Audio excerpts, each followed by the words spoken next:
নমস্কার বন্ধুরা, কেডিটি kitchen and ব্লগে তোমাদেরকে অনেক অনেক স্বাগত এবং অনেক অনেক ভালোবাসা জানিয়ে আমি আমার আজকের ভিডিওটা শুরু করতে চলেছি। আশা করি তোমাদের ভালোই লাগবে। আজকে আমি দেখো শসা দিয়ে একটা গরমের মধ্যে এইভাবে একটা হালকা পাতলা রেসিপি কিন্তু ভালোই লাগে খেতে। এই যে শসাগুলোকে আমি দুটো শসা নিয়েছি, এইভাবে কেটে নিয়েছি।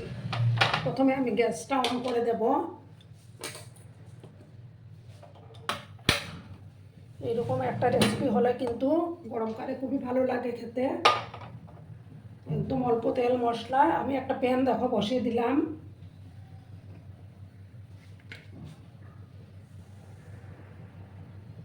গরমকালে তো বেশি তেল মশলা খাওয়াটাও ঠিক না বন্ধুরা। তেল দিয়ে দিলাম আমি। তেলটাকে প্রথমে আমি ভালো করে গরম করে নেব।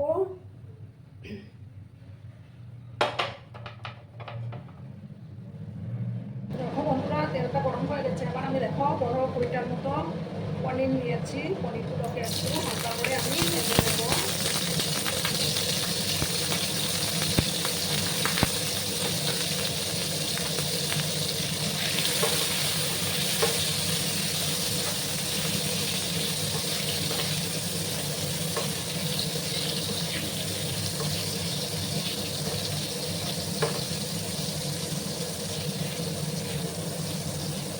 একটু হালকা করে আমি কিন্তু পনিরগুলোকে ভেজে তুলে নেব। আর বন্ধুরা, আমার আজকের এই ভিডিওটি যদি তোমাদের ভালো লাগে তাহলে অবশ্যই একটা লাইক, কমেন্ট, শেয়ার এবং সাবস্ক্রাইব করার অনুরোধ রইল বন্ধুরা। আর যেসব নতুন বন্ধুরা আজকে ফার্স্ট টাইম আমার চ্যানেলে ভিজিট করছো এবং আমার চ্যানেলটিকে এখনো অবধি সাবস্ক্রাইব করোনি, তারা অবশ্যই সাবস্ক্রাইব করে আমার পাশে থাকতে বন্ধুরা। পনিরগুলোকে একটু আমি ভাজা ভাজা করে নেব। একটা লাল আমি করবো না।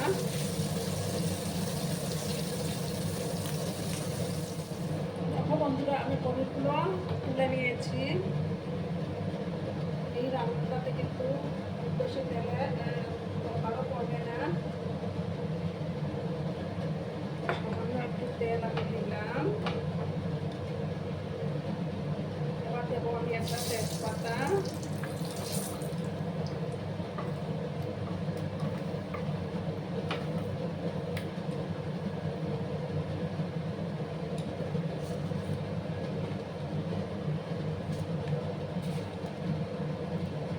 সামান্য একটু পাঁচফোড়ন আমি দিলাম।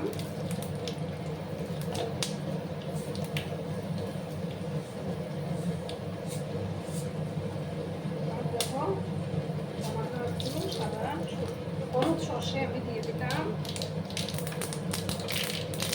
এবার আমি শসাগুলো দিয়ে দেব।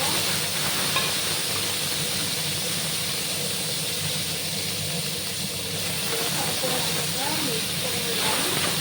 একটু দুটো মাত্র শসা দিয়েছি।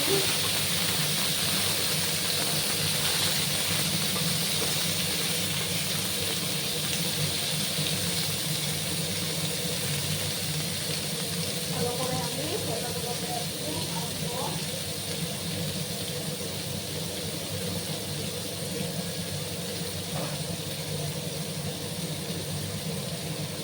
হলুদ কিন্তু খুব একটা বেশি দেবো না। আমি একদম 1 চিমচার মতো হলুদ আমি ব্যবহার করব।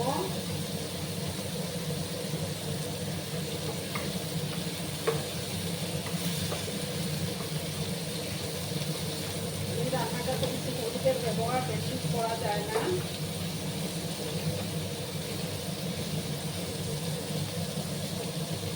এবার আমি এটার মধ্যে দেখো একটু আদা বেটে রেখেছিলাম, সেই আদা বাটাটা আমি দিয়ে দিলাম।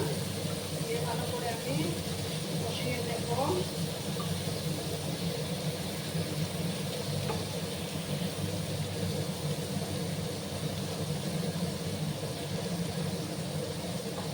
এবার আমি পরিমাণ মতো লবণটা অ্যাড করে দিচ্ছি বন্ধুরা।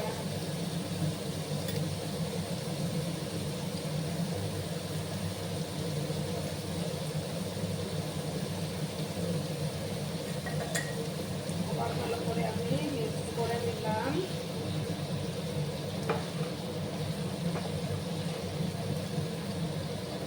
এবার 2 মিনিটের মতো আমি একটু ঢাকনা দিয়ে রাখবো।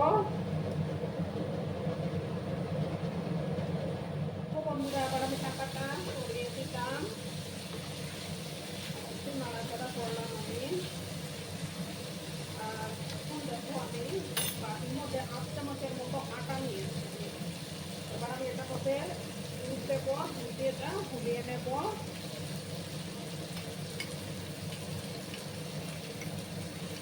ভালো করে আমি আটাটাকে দুধ দিয়ে ফুলিয়ে নেব।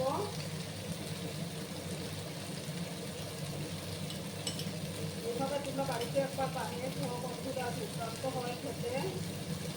গরমের দুপুরে মনটান একদম ভুলিয়ে যাবে।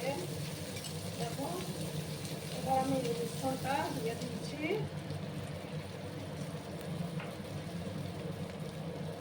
আরও কাপের মধ্যে দুধ ছিল, সেই দুধটাও আমি দিয়ে দিলাম। আমি এখানে জল দেবো না।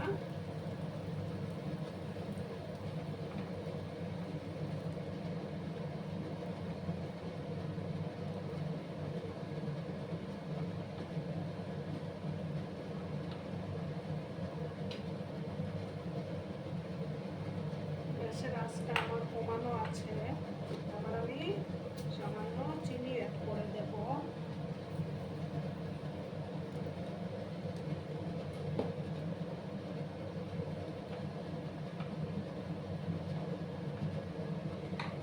এবার দেখো পনিরগুলো আমি দিয়ে দেব।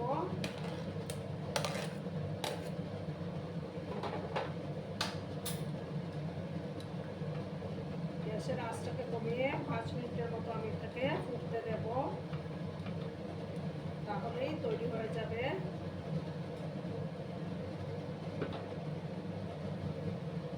5 মিনিট পর আমি ফিরে আসছি বন্ধুরা। দেখো বন্ধুরা, আমি এবার ঢাকাটা সরিয়ে দিলাম। আমার রেসিপি কিন্তু রেডি হয়ে গেল। দেখো কত সুন্দর লাগছে না বন্ধুরা? এইভাবে গরমের দুপুরে খেতে কিন্তু দুর্দান্ত লাগে, মন প্রাণ সবই জুড়িয়ে যায়। এবার আমি বন্ধুরা গ্যাসটা অফ করে দেব। অফ করে আমি একটা ডিশের মধ্যে সার্ভ করে দিচ্ছি। দেখো বন্ধুরা, আমি সার্ভ করে দিয়েছি। কেমন হয়েছে অবশ্যই কমেন্ট করে বলো কিন্তু তোমরা। তোমাদের এই সুন্দর সুন্দর কমেন্টগুলো পড়তে আমার কিন্তু দারুণ লাগে। আর এতক্ষণ ধরে আমার ভিডিওটার সাথেও পাশে থেকে আমাকে এতটা ভালোবাসা দেওয়ার জন্য তোমাদেরকে আবারও জানাই অনেক অনেক ভালোবাসা এবং অনেক অনেক ধন্যবাদ। ততক্ষণে তোমরা সবাই খুব ভালো থেকো, সুস্থ থেকো, আনন্দে থেকো। আর আমার ভিডিওটার কোনো অংশ যদি তোমাদের একটুকু ভালো লাগে তাহলে অবশ্যই তোমাদের পরিবার পরিজনদের মাঝে শেয়ার করে দেওয়ার অনুরোধ রইল। ততক্ষণে খুব ভালো থেকো। ধন্যবাদ।